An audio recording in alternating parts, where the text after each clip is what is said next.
नर्मदे हर। शिव और पार्वती, शिव और देवी, भगवान शिव और देवी पार्वती दोनों कभी अपने आप से अलग नहीं होते। हम जब भगवान शिव की पूजा करते हैं तो उस समय कहीं हम दृश्य अदृश्य रूप में उस वेदी में कहीं देवी पार्वती को भी प्रणाम करते हैं। शिव जी के सूत्रों में देवी पार्वती और भगवान भोलेनाथ का ही संवाद रहा। असल में बड़ी महत्वपूर्ण घटना है कि भगवान भोलेनाथ ने देवी पार्वती को ही अनेक रहस्यों का उद्घाटन देवी पार्वती के सामने किया था।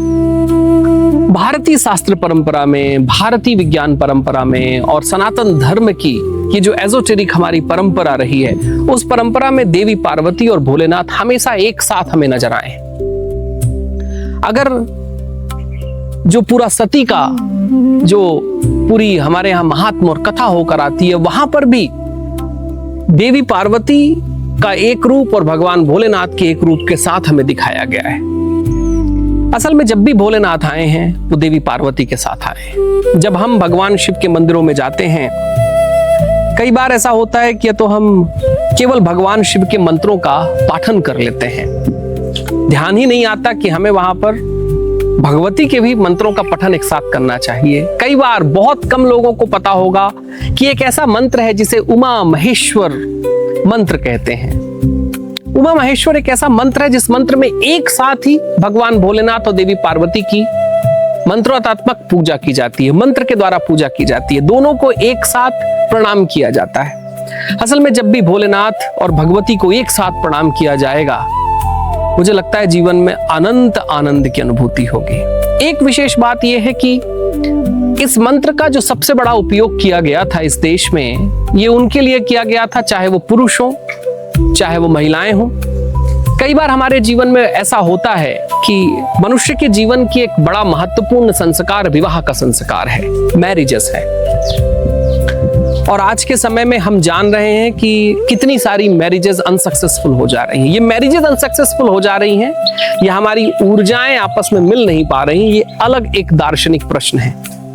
लेकिन जिन भी परिवारों में, जिन भी बच्चों को, जिन भी बच्चियों को ऐसा लगता है कि हमारा विवाह बहुत अच्छा हो, क्योंकि जिनके जीवन में जो गृहस्थ जीवन में जाना चाहते हैं और उनके जीवन में अगर विवाह बहुत अच्छा हो जाए तो उनका पूरा जीवन बढ़िया हो जाता है। क्योंकि विवाह के संस्कार से केवल आप किसी पुरुष या महिला से विवाह ही नहीं करते, आप उसके परिवारों के साथ भी संबंध बनाते हैं। एक नई परिवार का कहीं उद्घाटन होता है। तो उमा महेश्वर जी का जो मंत्र है, जो एक साथ उमा और भगवान देवी भगवती और भगवान भोलेनाथ की जहां एक साथ मंत्रोत्मक पूजा हो रही है, ये एक तो बहुत अच्छा है कि जब भी आप किसी मंदिरों में जाएं और भोलेनाथ के मंदिरों में जाएं, श्रावण मास में हो या जब भी भगवान भोलेनाथ की आप आराधना कर रहे हो, खासकर चातुर्मास में और श्रावण मास में या सोमवार के दिन, शिवरात्रि में, मासिक शिवरात्रि में, प्रदोष में, जब भी शिव जी के दिन है, अगर आप शिव जी की पूजा कर रहे हैं तो इस मंत्र का उपयोग करें जहां एक साथ शिव जी और उमा देवी दोनों का एक साथ पूजा मंत्र से हो जाती है।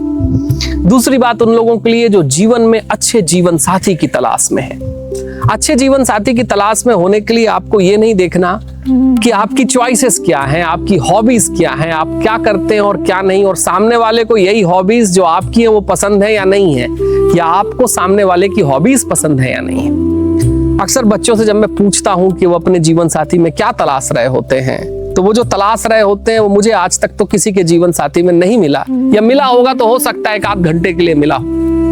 अगर हम वाकई अच्छे जीवन साथी चाहते हैं, हम एक अच्छा पार्टनर लाइफ में, मैरिज पार्टनर चाहते हैं, तो इसके लिए हमको डिवाइन इंटरवेंशन की जरूरत पड़ेगी।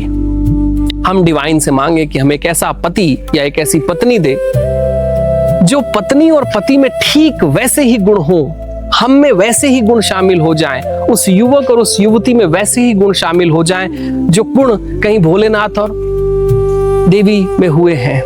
उन दोनों के गुणों के कारण ही उनका जीवन इतना विशेष रहा। जैसा प्रेम भगवान भोलेनाथ ने देवी के साथ किया, मुझे लगता है कि वो अद्भुत था, अद्भुत है और अद्भुत रहेगा। उन्होंने जितने दार्शनिक अध्याय देवी को बताए, मुझे नहीं लगता है और किसी को बताए, ना अपने शिष्यों को, ना कोई उनसे पूछ सकता था। बहुत लंबा नहीं जाते हुए उमा महेश्वर सूत्र को मैं सबको कहूंगा कि देवी भगवती और भगवान भोलेनाथ की एक साथ आराधना के लिए आप इस मंत्र का पाठ करें।